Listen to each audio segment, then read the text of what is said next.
पूरी दुनिया कह रही है कि उसे विषमुक्त भोजन चाहिए और यह खेत किसी भी रासायनिक उर्वरक का उपयोग नहीं करता। मिट्टी के लाभकारी जीव बहुत महत्वपूर्ण हैं। नमस्ते किसान बंधुओं। तो मैं इस पत्ता गोभी के खेत में हूँ। पूरी दुनिया कह रही है कि उसे विषमुक्त भोजन चाहिए। कहीं ना कहीं सब्जियों को ऐसे उगाना कैसे संभव है? बिना रासायनिक खाद के उगा सकते हैं क्या? यह प्रश्न लोगों के मन में है। मैं जिस खेत में खड़ा हूँ, इस खेत में किसी भी रासायनिक खाद का इस्तेमाल नहीं किया गया है। आप कैसे कह सकते हैं कि इसका इस्तेमाल नहीं किया गया है? तो यह पौधा क्या है? यह जो पत्ता गोभी का पौधा है, इसे एक बार देखने पर आपको पता चल जाएगा कि यह कैसा है।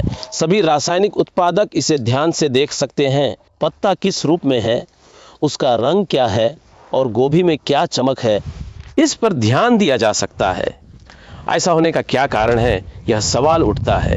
देखिए, प्राकृतिक संसाधन जैसे कि आकाश, वायु, प्रकाश, जल और पृथ्वी का प्रभावी रूप से उपयोग करने के कारण ही ऐसा होना संभव हो पाया है। इसके प्रभावी उपयोग के बिना ऐसा होना संभव नहीं है। देखिए, आप यहाँ चारों ओर यह देख सकते हैं कि यह कितना अद्भुत लग रहा है। यह बिना किसी भी प्रकार के रासायनिक उर्वरक के उगाया गया है। तो फिर क्या इन पंचमहाभूतों का इस्तेमाल करने से ही यह इतनी अच्छी उगती है? आप मुझसे एक और प्रश्न पूछ सकते हैं। उगती है, पर उन पंचमहाभूतों का उपयोग होने के लिए मिट्टी में मिट्टी के जीव, लाभकारी मिट्टी के जीव बहुत बहुत महत्वपूर्ण हैं। अगर हम यह सवाल करें कि वे कौन से जीव हैं, तो वे हैं करोड़ों की संख्या में सूक्ष्म जीव और केंचुए। सूक्ष्म जीव हमें आंखों से दिखाई नहीं देते हैं। केंचुआ दिखाई दे रहा है। इस खेत में केंचु काफी हैं, समझ गए?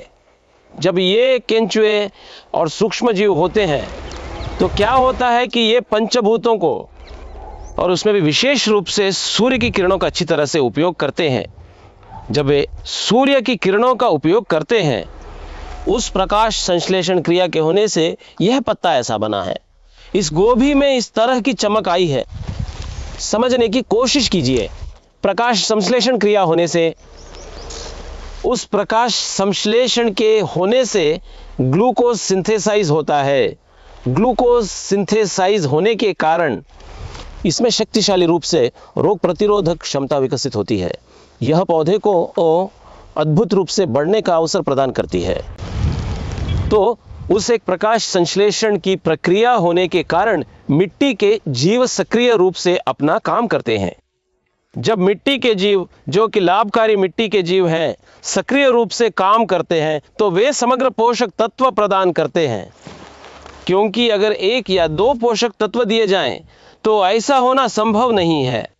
यहाँ पर जो समग्र पोषक तत्व मिल रहे हैं, वे एक तो द्वितीयक संश्लेषण की क्रिया से प्राप्त हो रहे हैं, दूसरा मिट्टी में रहने वाले मिट्टी के जीवों से मिल रहे हैं। क्योंकि इन दोनों ही तरफ से खाद्य का स्रोत उपलब्ध है, इसलिए यह इतनी शक्तिशाली रूप से बढ़ रहा है।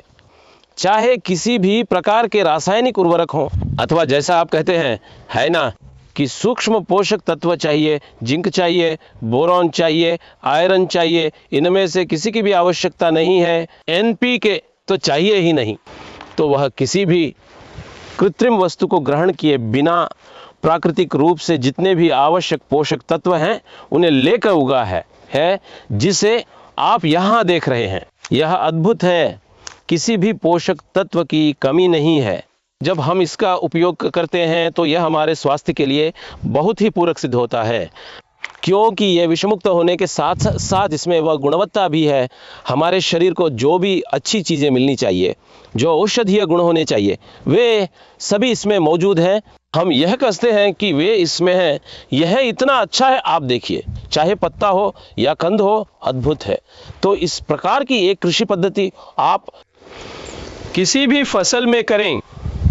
यदि पंचमहाभूतों का हमें प्रभावी ढंग से उपयोग करना है, मिट्टी के जीव एक बहुत ही महत्वपूर्ण भूमिका निभाते हैं। यदि आपके खेत में वे मिट्टी के जीव सही मात्रा में और पर्याप्त रूप से मौजूद हैं, तो किसी भी फसल में ऐसी क्वालिटी देख सकते हैं, आप अपने खर्च को पूरी तरह से कम कर सकते हैं, साथ ही रोग और कीट की समस्याओं को भी कम कर सकते हैं। आप उत्पादन को बढ़ा सकते हैं और अपने देश को उत्कृष्ट प्रकार का भोजन प्रदान कर सकते हैं। तो आप सब ऐसी कृषि पद्धति अपनाएं, यही मैं कहना चाहूँगा।